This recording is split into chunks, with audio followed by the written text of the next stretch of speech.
Hi, I'm back.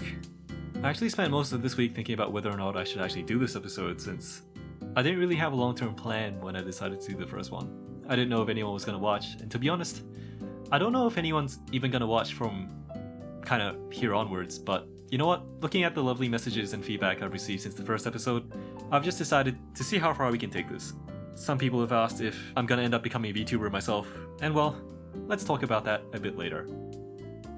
Alright, so I'm gonna try and get the more straightforward questions out of the way first, and the first one says, I'm not sure if this would be a question for you directly, sorry if it's not, but I was wondering if you knew why the English closed caption subs for Virtual to Live have been modified to only include the translation.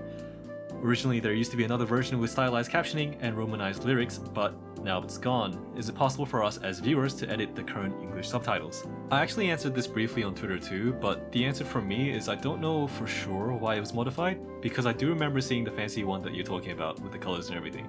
Now, this next part of my answer most likely doesn't apply to Virtual to Live specifically, but it does touch upon your second question as well. The reason why stylized captions on YouTube break sometimes, including for Puchisanji, is because there's a delay between someone like myself submitting the subtitles and the person who's looking after the channel actually approving them.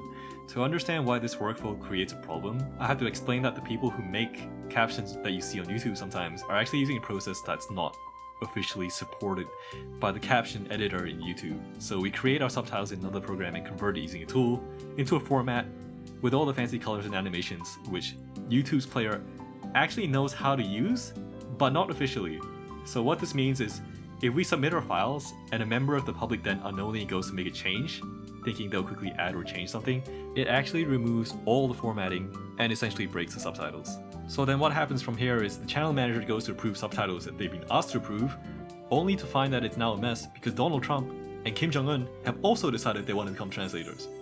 Not to mention, the process to actually make any changes or updates to subs once they've already been approved the first time seems to take forever, because we then need to coordinate with the manager to remove it, upload the right one again, and get it approved again, and it just takes forever. So if possible, please don't break my subs. Overall, to answer your question, can viewers edit the current subs? Technically yes, if they get approved, but if they already have styling and colors, it would be best to leave them alone, or try and get in touch with the person who supplied the original subs. I do want to say though that when things like this do happen, generally it's not the fault of the person who broke the subs, because this isn't something that you'd expect most people even know, and they're more than likely just trying to help out. So hopefully once Nijisanji decides on how they want to handle official translations without using this community contribution feature, this will hopefully stop being a problem anyway. Cool, next question. What's the story behind Hayaseso's Ran-ne-chan nickname? Also really love your work, thank you for introducing Skotomo to me. I've been following them ever since you published your first video for them. Thank you very much. The answer for this is pretty straightforward. She's called Ran-ne-chan because the character for the so part of her name means to run in English. Now I don't know for sure who was the first one to call her that, or if she was the one who suggested it first herself, but that's why. Okay, next. Hi, I just think you're neat. Hi, thank you. I think you're pretty neat too, I guess. Okay, next. Do you have any tips on learning Japanese? Also, I'm shy, so I find it hard to talk to people even online. Do you have any advice on that? Sorry, the questions are off topic. I always enjoy watching your videos even though I can understand the originals. I can really feel the respect and love you put into them. Thank you. I totally understand being shy to talk to people online in voice chat, especially people that you don't really know. Since you mentioned that you already understand the originals, I assume that by learning Japanese you're mostly interested in becoming fluent in speaking.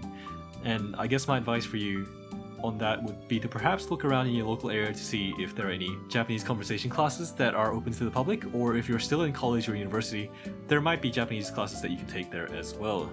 I feel that when you're in a classroom surrounded by people who are also trying to learn, it's much easier to just give it a try and make mistakes, because everyone else around you is also doing the same. And if you're too shy to go on your own, maybe bring a friend. And that would probably be the advice that I can give you on that. But if you have any more Japanese related questions, feel free to ask. I'm probably not the best person to ask, but if it's something I don't know, I will find someone that knows and I will get back to you. So that's it for that question. Next question says, what are your favorite foods? Now, I don't know if I would call these my favorites, but I do really like ramen and I like gyudon. And as for which gyudon chain is my favorite, Sukiya is probably my favorite, I would say. This was also potentially the worst question to answer at 5 AM, because now I'm hungry, and it's 5 AM, and I don't want to leave my room. But speaking of food in Japan, one of the things I did in one of my very first trips, it was either my first or second trip to Japan, which to this day I still don't understand why I did it, was I decided to eat at Outback Steakhouse in Shibuya one time, and I realized afterwards that I had come from Australia to Japan to eat an American restaurant chain which pretended to be Australian, and it wasn't even that good. Anyway, next. Who are your top 5 livers in Nijisanji? Now, just for this question, I'm going to ignore Seiki Kombi or Sukaikana and Shireki Tomoe because I talk about them enough as it is. I'm going to use this chance to highlight some livers that I don't really talk about that much. And just to note, I don't try to keep up to date with anyone particular recently apart from Seiki Kombi, so I'm definitely not an expert when it comes to the livers that I'm about to list, but here we go. So in number 1, I actually have 3 different livers who you might as well count as one, and you're probably quite familiar with them if you follow me on my channel. They are Sanbaka, comprising of Anju, Lise, and Inui. Number 2, I have Ryusen. Number 3, I have Rindo Mikoto. Number 4, I have Hoshikawa Sara. And number 5, I have Ratnaputi. So I won't go into any detail here, at least, but I will most likely do a blog post or something like that where I go into why I like each of them, because they're all for different reasons, and that would be a good place for me to put some clips and stuff like that for you to learn a bit more about them as well. So that's what I will probably do for this question. Next question says, hello, I hope you're having a nice day. I think I've listened to your Q&A video 5+ times already. Your voice is very soothing. Thanks for answering my questions, and thank you for asking me which word is my favorite. Now, my come off is cheesy, but my favorite word isn't really a word, it's more like a small sentence. Now, I apologize in advance if I'm about to get this very wrong, but it would be je t'aime, because I think it has lots of deep meanings, which I won't go into, or else it would take me forever to explain it all. Hopefully you'll do another Q&A video, it's really enjoyable, and here's another question since you like singing. Do you have a favorite genre of music? I have to admit, I did do a quick YouTube search on the phrase to see what it was, and it does seem like it has a ton of different meanings, but I think all of them are nice, so thank you very much for sharing that. Also, big thank you and to everyone else as well who complimented me on my voice. I actually never quite liked my voice that much at all, because as you guys can probably tell, my talking voice is naturally quite deep. I always admired the guys who had voices lighter than mine because they were always naturally more suited to sing the songs that are popular in today's day and age, which I usually can't without having to pitch up or down a couple of semitones. But anyway, genre-wise, I'm a big fan of Vocaloid song covers, and apart from VTubers, I'm also a big fan of quite a few died there as well. Now if you're interested in specifically which ones, or maybe you're after some song recommendations, I'll be more than happy to drop a few of those in my blog as well, so feel free to check it out later. Now last but not least, not really a question but just a really nice message which says, thank you for your hard work in feeding us with your translated content. I will keep supporting you because ever since I found your channel and watched your videos, especially Sukotomo, I instantly hit the subscribe button and notification bell. Keep up the good work, so please don't stop translating VTuber content because you're one of my inspirations in learning Japanese, so that I can also give translated content just like you. Thank you for being born, I'm really glad to have found your channel, lots of love from your fan. Thank you so much for this lovely message. I'm really happy that there's someone out there who considers themselves to be my fan, I guess. In reality, I'm just one relatively average translator out of the hundreds already on YouTube doing the same kind of thing right now, and I don't really do anything fancy on my videos, so I'm really surprised to be able to receive messages like this. Of course, I'm gonna aim to continue making videos for my channel at least once every couple of weeks, on top of whatever work gets thrown at me from the official side of things.